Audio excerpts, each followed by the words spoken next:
এই যে পানি গরম হয়ে গেছে, এখন সাজনাগুলো দিয়ে দিব, মানে এরকম বলক আসার পরে সাজনাগুলো দিয়ে দিতে হবে।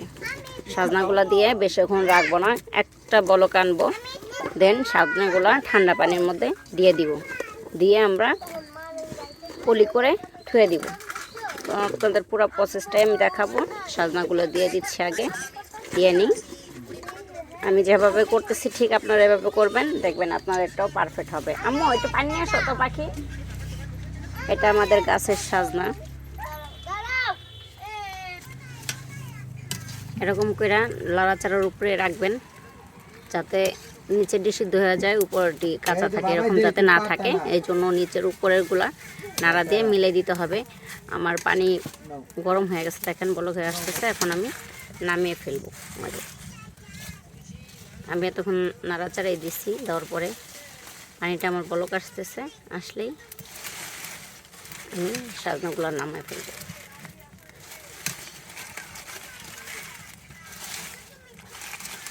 নিজের গাছের জিনিস সংগ্রহ করে রাখা, এটা একটা অন্যরকমই। এখন আমি নামায় ফেলবো। এই যে ঠান্ডা পানির মধ্যে আমি দিয়ে দিব। সবগুলো আমি এভাবে নামাই নিব।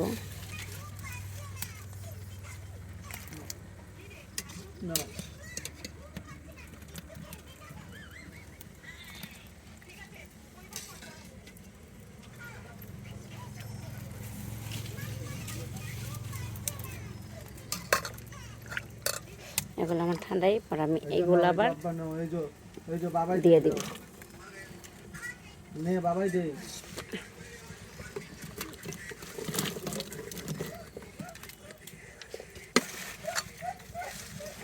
আবার অনেকগুলো দিয়ে দিলাম, এগুলা হইতে থাকুক। আর এগুলো আমি আপনাদের প্যাকেট করে দেখাবো। এগুলা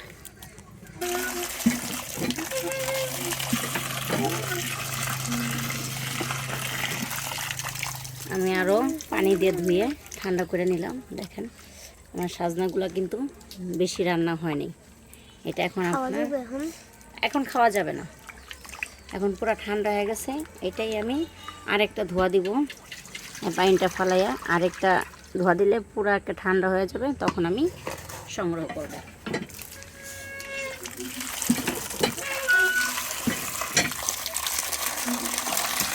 আমি এসেছি তো গ্রামে আলাদা চাপ কল। তো এই যে আমার ঠান্ডা হয়ে গেছে পুরা। তো আমি দেখেন এভাবে পলি করে সংগ্রহ করব, এটাই আপনাদের দেখাচ্ছি। আপনারা এভাবে পলিতের মধ্যে রাখতে পারবেন। আর যাদের জিপলক ব্যাগ আছে জিপলক ব্যাগে রাখবেন, আর যারা এয়ারটাইট বক্সে রাখতে চান তারা বক্সও রাখতে পারবেন। তো আমি সবসময় পলি ইউজ করি, এভাবেই রাখি।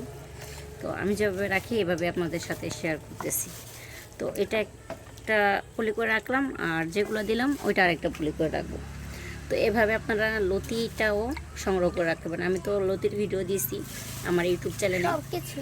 তো আপনারা আমার ইউটিউব চ্যানেল থেকে দেখলে অবশ্যই চ্যানেলটাকে সাবস্ক্রাইব করে পাশে থাকবেন। আর ফেসবুক পেজ থেকে দেখলে পেজটা অবশ্যই লাইক করে ফলো করে দিবেন।